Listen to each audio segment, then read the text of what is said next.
of the day. Um, Thank you so much, Franny, Ryan, and Flint, for sharing all of your awesome work with all of us. This has been super informative, and um, it's just been nice to have these really good conversations about what we do. So, as we segue into our last presentation of the day, thank you everybody for staying with us and providing your feedback. It's really helpful to get all of this information from you folks. So to close out our workshop series, or week 2 of our outreach workshop series, we are going to introduce Marian Chau. And so she is the owner of the Kalehua Seed Conservation Consulting, and she's also the head of the seed banking for Terraformation. Terraformation. She founded the Rapidohia Death Seed Banking Initiative and is grateful to make many partners and volunteers across the islands who have made it a success. She is working with the Ohia Disease Resistance Program to use seed bank collections for rod resistance research and planning for more community outreach efforts in 2021. Thank you, Marian, for being with us. I look forward to learning more about your efforts, and mahalo for closing out our week 2 of our workshop series. So take it away, and yeah, thank you, thank you. Mahalo Hoku. I'm so happy to be here with you folks today. Thank you for including me in this workshop. So I'd like to share with you today some of the lessons I learned through the Rapidohia Death Seed Banking Initiative. This is one of my favorite photos from the workshops because this is when we had a whole charter school class a high school class come to one of our Ohio seed conservation workshops. And it's been a really powerful experience to be part of those.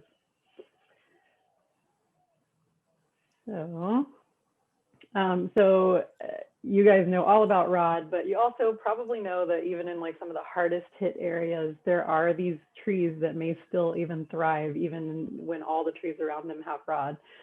So those represent a really good opportunity for resistance. So like Blaine talked about last week with the Ohia Disease Resistance Program, we can target trees like this for potential future research. And also, I mean, Ohia is just so incredibly variable. You can see the physical variation in its forms and where it grows. And so that means there's lots of genetic variation underlying that. And by collecting and saving seeds, we can preserve that genetic variation, both for future restoration as well as for resistance testing. And so in order to do that, I worked for many years with the Hawaii Seed Bank Partnership to develop a program for this. The Seed Bank Partnership has tons of partners all across all islands, people who are actively banking seeds, doing seed research, or supporting seed banks. And there's just been so many different people involved in this project. I want to mahalo all of these organizations. Luckily, seed banking is a good option for Ohia. So they're good candidates. The seeds are good candidates for it. The seeds are what we call orthodox. So that means that as long as you dry them using the proper protocols, you can freeze them and you can bank them for at least 18 years and they'll still maintain a viability similar to what they had when they were fresh seeds. They're also luckily pretty easy to collect and process, and small and very abundant. So it's very easy to literally collect and bank millions of seeds. So knowing this, when rod first became an issue, or we were first becoming more aware of what was going on back in 2015, we wanted to start collecting and banking seeds. And I was at Lion Arboretum at this time, but it was hard to find funding to do that. So in order to try to make it happen quickly, what we did was we had a crowdfunding campaign, and probably a lot of you folks remember this and probably even donated, and mahalo for that. We did a crowdfunding campaign via GoFundMe.com, and with lots of awesome help from UH Communications and lots of great video and media outreach. We were able to raise $50,000 just from donations from the local and even global community. It was really exciting to see so much public support. It was kind of a way, there was a lot of like worry and fear about what was happening with Rod. And so this was like something positive that we could do to start being proactive to work towards moving past Rod one day, right? And so with the funding that we raised through the campaign, we were able to collect and bank seeds from 85 trees on Hawaii Island and Oahu from 7 of the different types at that point. So that was a really great start, but there's lots more to do. We wanted to collect from literally thousands of trees across all islands. And so started thinking about how to scale up. And luckily, I was able to get funding from the Hawaii Tourism Authority to start the Rapid Ohiada Seed Banking Initiative. So we got that funding in 2017, and we've been doing it ever since. And through the seed banking initiative, one of our big goals was, we can't just rely on a few people to do all these seed collections. We need to get the community involved. We need to spread this work out amongst lots of people. And so we really emphasized community engagement. So we did these Ohia seed conservation workshops. So we trained people on, well, first we had either JB or Amber or other folks give a background on Rod. What is it? Background updates on anything that's new, and then sanitation protocols so that we would make sure that people wouldn't be doing any harm as they go out and collect seeds. And then we would train them about how to recognize different types of ohia, identify them, how to collect data, and then how to collect the seeds themselves. And this was really fun. We did these workshops on 5 different islands, lots of different locations, and we had all kinds of different people involved who came to these workshops. And ultimately, with these in-person workshops, we trained over 600 people. So these are just some more fun pictures from some of the different workshops. We had people who were like, their job is already to be out in the field doing conservation work. We had those folks, but we also had like educators and students at all different levels.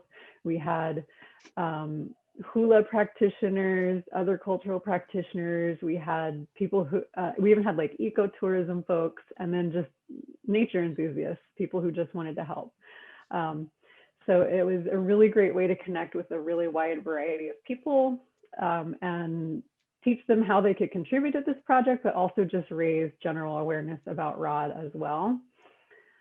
And through that project, so we have been able to collect, actually, as of now, today, we've collected from over 1,300 trees across 6 islands, representing 13 out of the 14 different types that are currently recognized. And those collections were made by over 70 different people. This is a really nice graphic that our friend Daisy Chung did, and a article that Kim worked on as well. A really cool way of visualizing where are we with the collections, or at least as of mid last year, this is where we were with the collections. So you can see like the number of the individual diamonds represent individual trees collected from. So you can see like Hawaii Island has done a fantastic job collecting lots of polymorpha trees. But on all islands, there's been some good progress. And nice little timeline down at the bottom as well, showing like this is when a lot of these collections happened. And so this graphic is one really powerful way that we can communicate what we're doing, all this funding that we've received in the past and what progress we've made. And having 70 people making collectively making these collections, I think is really good, even though it's only, a little over 10% of all the people we trained in those workshops at that time. That's not too bad. I do want to think about what Franny just talked about and apply some of the social science to future workshops to improve that. But I think it's pretty good. And then, as I mentioned, like the value, just the awareness and outreach value of these workshops, even if the person never does get out and collect seeds, it kind of gave them a little bit more like ownership of what's going on and how they can help with this ongoing issue. Here's another nice graphic that just shows kind of across the map where the collections have been made, and another really nice way of visualizing this and where we need to kind of concentrate our efforts to improve as well. And we still have lots to do across all islands. And then, so my original plan, actually, I wanted to move from doing just workshops to actually having group collection trips where I would take people out in the field, help them collect, show them how to do it one time so they would feel more comfortable doing it in the future. And we even got funding actually to do that in 2020. But then, of course, COVID happened. We couldn't do anything in person anymore. So it did kind of it stalled out our outreach program a little bit, but we were able to do a virtual workshop at Ohia Love Fest, which was really successful. We had over 100 new people at that workshop. So that kind of just, that was kind of an eye-opening thing for me to see, like, there's a lot of people who still want to help and they're willing to do it virtually. They're willing to connect in that way. And I found that, like, there are definitely a lot of benefits. So I think Josh mentioned this last week, that doing things virtually can be more equitable. It can reach a wider audience. You can reach a lot of different people all at once. But then there are the drawbacks too, that it's a little harder to connect with people. There is a little bit that's lost from showing people seeds in person, showing people plants in person. But you know, if you're creative, you can find ways to still get those messages across and to connect with people, like you guys are doing with Mentimeter in this workshop. So I definitely want to do, moving forward, I want to use more hybrid options where we may do some of the virtual workshops, but then hopefully once we are able to gather again, even in small groups, we can do some of those in-person group collecting trips to help people physically go out and do it and kind of get comfortable with that. So that's my hope coming up later in 2021. The seeding season is kind of over the winter, so I'm hoping that maybe by end of summer, early fall, we'll be able to do some of these more hybrid options.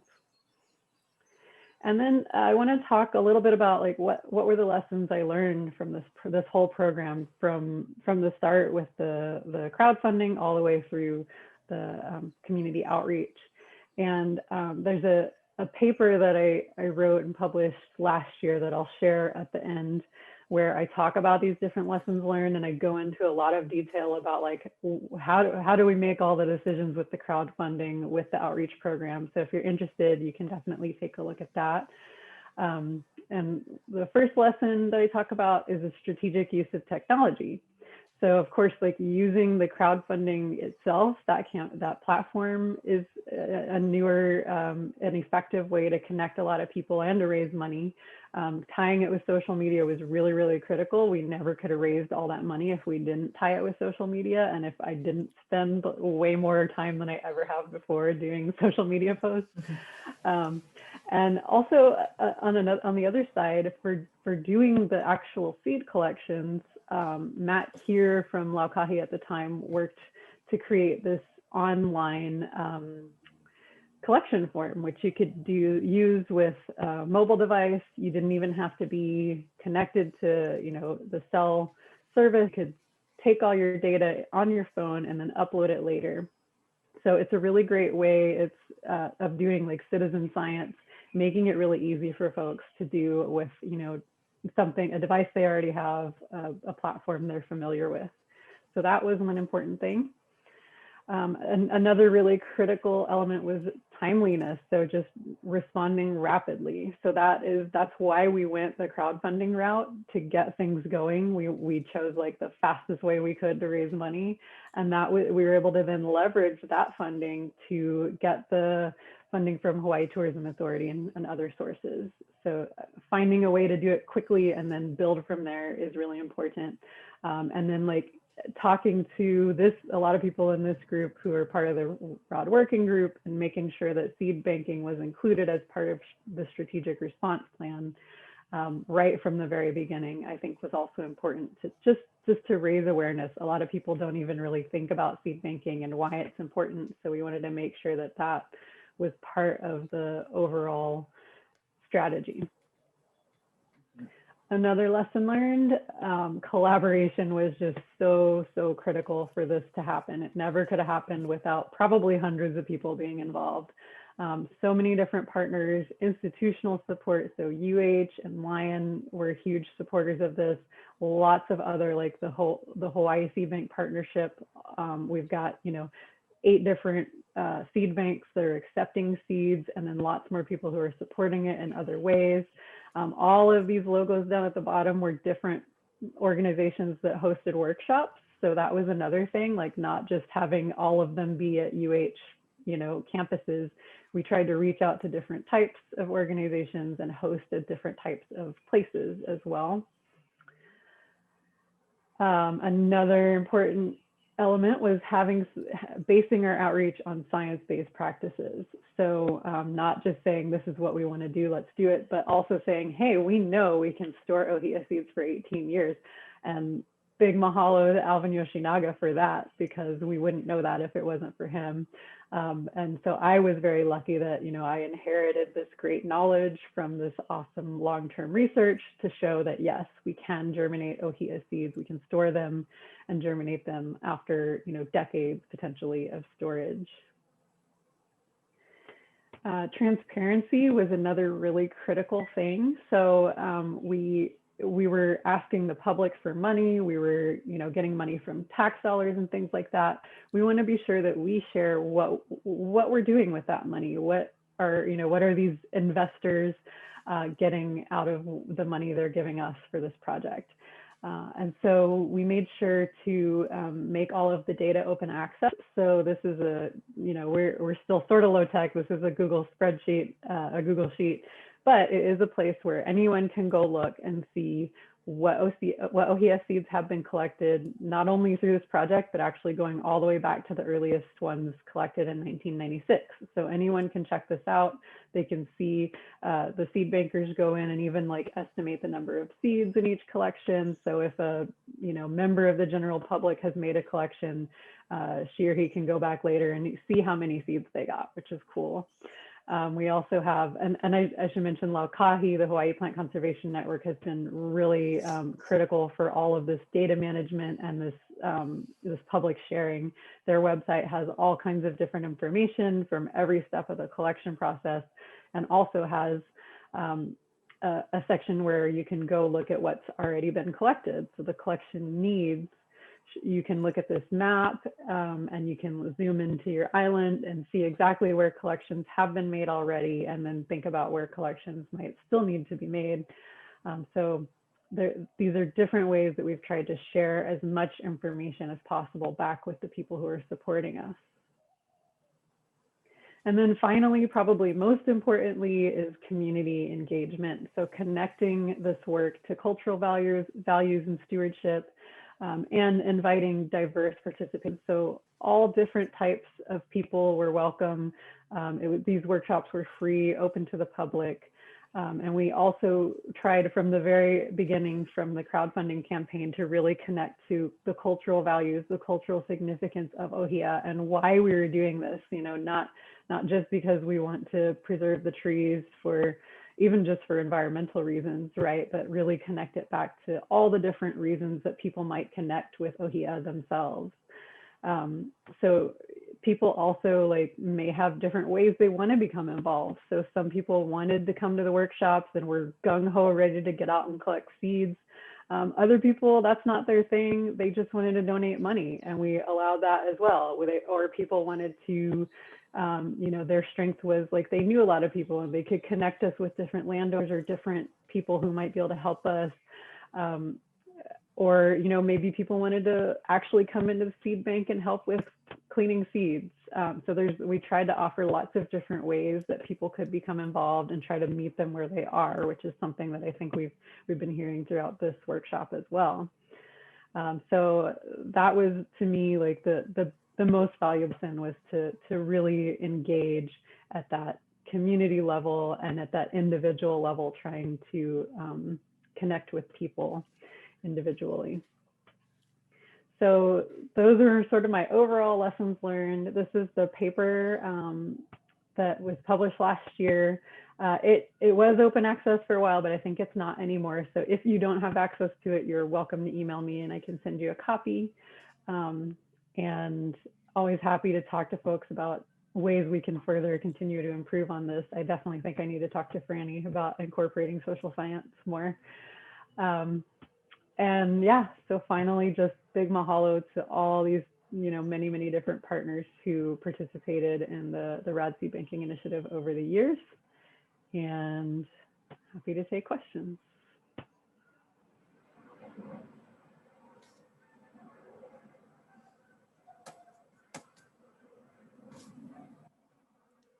I have a question, Marion. Yeah. First, a comment. That's so great.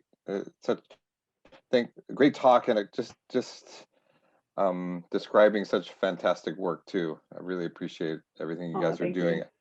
You. I wondered if you had thoughts about where to go from here with your work and with the project, and kind of where you see gaps and where you see opportunities that you kind of have yet to capitalize on moving forward. Yeah, that's a great question for sure. So so first to talk about the gaps, that is something I'm actually focusing on right now for Maui through a particular project to work on setting up ohia or rod resistant ohia seed orchards on Maui. So we're using those tools, the Laukahi maps and having all that good georeference locations to map out where are the collections and looking at those seed zones, where do we not have seeds collected and where do we need to target collections. So we're kind of reaching that point. At the beginning, it was like collect seeds anywhere, anything you can get. Now we're starting to think about where do we need to target and specifically look for seeds and which taxa do we not have, which ones do we need to look for. So we're beginning to do that now. And we're also working with Blaine through the disease resistance program to think about that across all islands so that we can both, contribute to the resistance research as well as just get, seeds banked across all the islands. So that's definitely on my mind. We're thinking about that. I think also for the outreach portion, I definitely think it's important to try, COVID has challenged things a little bit, but to try to keep some momentum. So I'm definitely working on some workshops to happen in, early fall, regardless of what is happening with social distancing or not. We'll be flexible. We'll either do virtual workshops or we'll try to do, some in person, some hybrid options as much as possible. And yeah, I think just trying to maybe also think about the gaps in who we haven't reached yet, which groups of people we might want to try to reach out to specifically is another good area we could work on as well. Well, thank you. Yeah, thank you. Nice, thank you, Marion. Are there any other questions for Marion out there in the chat box?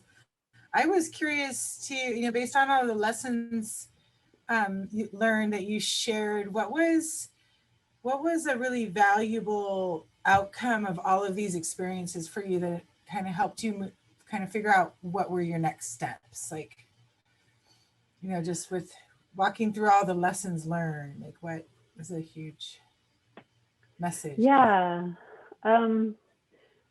Yeah, I think that really trying to, so the community engagement part, I always come back to that as being really important. I think another aspect of that community engagement is I also sent out a survey after every single workshop to get feedback on, what do they like, what do they not like, what would make it better. And the idea of like, oh, can you take us out to the forest and collect? That came up really early on because people want to, they want to see it, they want to do it, and they probably want guidance when they're first doing it. And so we wanted to try to plan that as soon as possible. And I think that's still probably the most important thing to try to do from the outreach perspective. So I think for sure, like asking for feedback and listening to that feedback as much as possible is one of the big lessons. Yeah, I'm seeing that just in all of our presentations today, that overarching kind of theme is like really knowing that it's important to develop that relationship with community in order to know how to move forward and next steps. I see Flint here, and I was looking up your paper too. We were both curious if we could get copies of your paper. I did see it, either your abstract is available, but you do have to pay for the paper. Yeah, no, so I know it's actually on my research gate. So I think if you search through Google Scholar, it'll come up. Oh, But cool.